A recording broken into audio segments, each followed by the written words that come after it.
Atomic habit chapter number first the surprising power of atomic habit, जो कि लिखी है जेम्स क्लियर ने।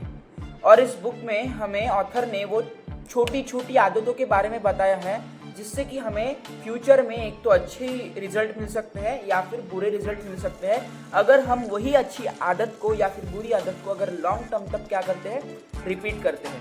तो इसमें जो पहला जो स्टोरी है जो ऑथर ने इसको दिया है वो स्टोरी है 2003 की, जब जो ब्रिटिश साइकिलिंग ऑर्गेनाइजेशन था उन्होंने अपने जो कोच थे उनको चेंज किया था, क्योंकि 1908 से लेके 2008 तक मतलब 110 साल तक उन्होंने एक भी क्या नहीं जीता था, गोल्ड मेडल नहीं जीता था।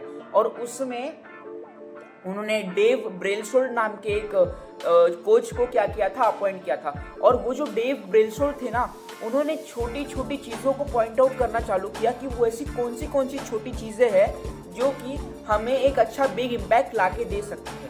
तो यहाँ पे उन्होंने क्या किया, जब जो टीम थी वो बहुत स्ट्रगल कर रही थी गोल्ड मेडल जीतने के लिए, तो उन्होंने क्या किया, उन्होंने जो बाइक की सीट्स थी, मतलब जो साइकिल की जो सीट्स रहती है ना, उसको रीडिज़ाइन करके उसको ज़्यादा कंफर्टेबल बनाया। उसके बाद जो ट्यूब्स जो टायर्स रहते हैं उस पे अल्कोहल रब किया जिससे उनकी जो ग्रिप है वो और अच्छी हो सके, मतलब बेटर ग्रिप हो सके। उसके बाद ब्रेलसोल्ड ने क्या किया, they determined the type of pillow and mattress. अभी हम देखते हैं कि जो एथलीट रहती है उनके जो बॉडी है उनको रिकवर होने के लिए अच्छी रेस्ट की ज़रूरत होती है, और अच्छी रेस्ट तभी आएगी जब वो अच्छी नींद ले सकेंगे। और उसके लिए उनको जितना हो सके उतना कंफर्टेबल पिलो और मैट्रेस, मतलब जो बेड रहता है और जो पिलो रहता है उतना जितना कंफर्टेबल हो सकता है उन्होंने उनको क्या किया, दिया।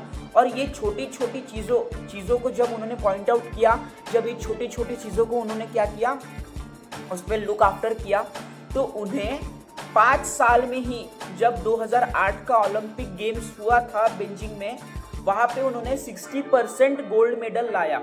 और 60% गोल्ड मेडल क्या किया, वो जो ब्रिटिश साइकिलिंग ऑर्गेनाइजेशन था उसने जीता। और फिर बाद में वो इम्प्रूव करते गए। और यहाँ पे जो ऑथर है ना, उन्होंने क्या बताया है, जब हमारे पास कोई बिग सक्सेस, मतलब हमें अगर कुछ अच्छा और बड़ा अचीव करना हो, सक्सेस अगर बहुत ही हमारी जो लेवल ऑफ सक्सेस है वो अगर बहुत अच्छी हो, बड़ी हो, सपने अगर हमारे बड़े हो, तो हमें क्या लगता है, हमें ना बहुत बड़ा मैसिव एक्शन लेना चाहिए ताकि हम उसको क्या कर सके, जल्दी से जल्दी अचीव कर सके। यहाँ पे ऑथर ने कहा है कि आपका जो ये परसेप्शन है, आपका ये जो थिंकिंग है, ये पूरी तरीके से गलत है, क्योंकि आपको छोटी छोटी तरीके से क्या लेना है, एक्शन लेना है। छोटे छोटे आप जब कदम ऐसे, मतलब अब मैं बहुत ही फिलोसॉफिकल बात कर रहा हूँ, आपको लगता होगा, लेकिन जब हम छोटी छोटी स्टेप लेंगे ना हमारे सक्सेस की उस पर, तो हमें ज़्यादा से ज़्यादा क्या मिलेगा, आउटकम मिलेगा। और ऑथर ने हमें कहा है, मतलब जो डेव ब्रेलसोल्ड की जो टेक्निक थी उसमें था कि हमको ना 1% बेटर होना है डे बाय डे। हर दिन 1% से क्या करना है, इम्प्रूव करना है। जब हम हर दिन 1% से इम्प्रूव करेंगे, यहाँ पे कैलकुलेशन दिया है, when we get better 1% every day. और अगर हम 1% ईच एंड एवरी डे, अगर हम एक साल के लिए हम रोज़ अगर 1% बेटर होते गए ना, तो हमारे में इम्प्रूवमेंट कितना परसेंट आएगा, 37.78% का हम क्या मिलेगा, हमें इम्प्रूवमेंट का इम्पैक्ट मिलेगा, हमें वो आउटकम मिलेगा। और यहाँ पे हमारी जो ऑथर ने बोला है कि हम जो छोटी छोटी चीज़ें करते हैं वो हमारे दिन में, हमारी लाइफस्टाइल में, हमारे डेली हैबिट्स में जो हम छोटी छोटी चीज़ें करते हैं डेली बेसिस पे, वो हमारा फ्यूचर डिटरमाइन करती है। इसीलिए जो हम देखते हैं ना कि छोटी छोटी चीज़ें को जो ऑथर है उन्होंने पॉइंट आउट करने के लिए बताया है।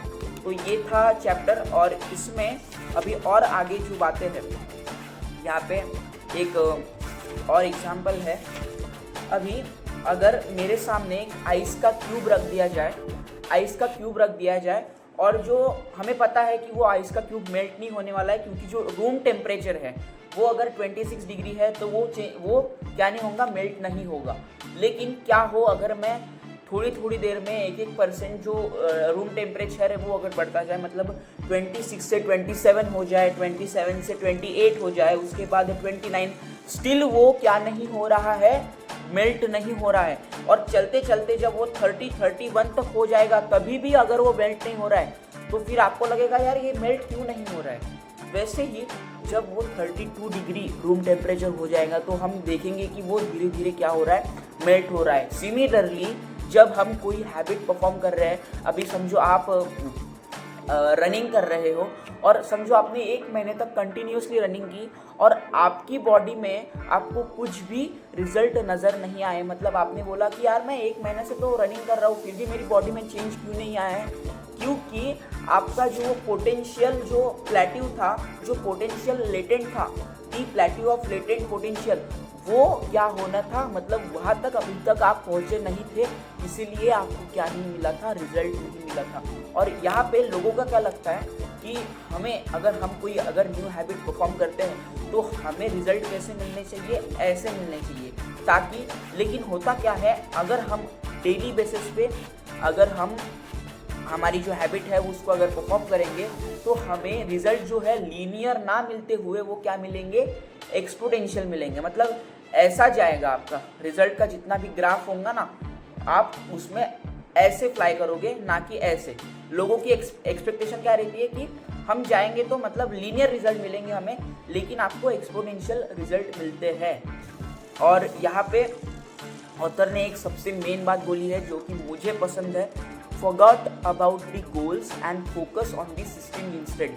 ये मैंने जब मिलीनियर फास्ट लेन की जो चैप्टर्स है वो जब मैंने उनकी समरी दी थी उसमें भी एक ऐसा चैप्टर था कि आपको ना गोल्स पे फोकस नहीं करना है, आपको प्रोसेस पे ज़्यादा से ज़्यादा क्या करना है, आपको फोकस करना है। जो प्रोसेस है इंजॉय करने की, वो प्रोसेस है। मतलब जैसे इफ़ यूर ए कोच, अगर आप एक कोच होंगे तो आपका जो क्या रहेगा, आपका गोल क्या रहेगा कि आप चैंपियनशिप जीतोगे। आपका गोल, अगर आप एक कोच है, समझो आप अगर एक फुटबॉल कोच है तो आपका मेन फोकस किस पे रहेगा, आपका जो गोल है वो क्या रहेगा कि हमें जो फुटबॉल चैंपियनशिप है वो हमें जीतनी है। लेकिन आपका जो सिस्टम रहेगा, आपका जो प्रोसेस रहेगा वो क्या रहेगा, your system is the way you recruit your player, manage your assistant coaches and conduct practice. आप तभी आपके सिस्टम पे फोकस करोगे और आपकी जो सिस्टम है, अगर एक अच्छे कोच होंगे तो आप क्या करोगे, आपके प्लेयर्स को रिक्रूट करोगे, उनकी अच्छे से देखभाल करोगे, आपके जो असिस्टेंट कोच है उसको मैनेज करोगे और क्या करोगे, प्रैक्टिस डे बाय डे क्या करोगे, कंडक्ट करोगे। सिमिलरली अगर आप एक एंटरप्रेन्योर होंगे, अगर आप एक बिजनेसमैन होंगे तो आपका गोल क्या रहेगा कि आपको $1 मिलियन बिजनेस कंपनी खड़ी करनी है। लेकिन आपका जो सिस्टम रहेगा, आपका जो प्रोसेस रहेगा वो क्या रहेगा, your system is how you test product ideas, hire employees and run marketing campaigns. आपका जो सिस्टम रहेगा, प्रोसेस रहेगा, वो कौन सा रहेगा, आप आपके प्रोडक्ट को कैसे डिज़ाइन करते हैं, आप एम्प्लॉयज़ कैसे, कौन से प्रकार के एम्प्लॉयज़ को हायर करते हैं, और आपकी मार्केटिंग जो है, आपकी कंपनी की जो मार्केटिंग है वो आप कैसे करते हैं। इस पे आपका $1 मिलियन बिजनेस खड़ा रहेगा कि नहीं रहेगा, इस पे ऑथर ने क्या किया है, फोकस दिया है। मतलब आपको प्रोसेस पे क्या करना है, फोकस करना है instead of focusing on the goals. That's the chapter. और ये था चैप्टर नंबर 1। और यहाँ पे जो की वर्ड्स थे, की पॉइंट्स थे, वो कौन से थे कि आपको डे बाय डे 1% इम्प्रूव होना है। और आपको ये नहीं सोचना है कि अगर मुझे कुछ बड़ा हासिल करना है तो फिर मुझे एक मैसिव एक्शन लेना पड़ेगा, नहीं। आपको छोटे छोटे जो मिनिमल पॉइंट है ना, उस पर ध्यान देके आपको क्या करना पड़ेगा, स्टार्ट करना पड़ेगा। और इस तरीके से जब आप स्टार्ट करोगे तो आपको ये देखने को मिलेगा कि आपकी जो हैबिट है, जो बेसिक्स हैबिट रहती है एक अच्छी सक्सेसफुल पर्सन की, वो हैबिट्स आप में दिखने में आ जाएंगे और आप अच्छे से एक सक्सेसफुल पर्सन बन सकोगे। तो मिलते हैं इसके नेक्स्ट चैप्टर में, जो कि है how your habit shapes your identity and vice versa. मतलब आपकी जो आदतें हैं आपके पूरे लाइफस्टाइल को, आपकी पूरी कैरेक्टर को कैसे डिज़ाइन करता है, वो हम अगले चैप्टर में देखेंगे। तो like, subscribe and don't forget to follow this channel. मिलते हैं अगले वीडियो में। Thank you.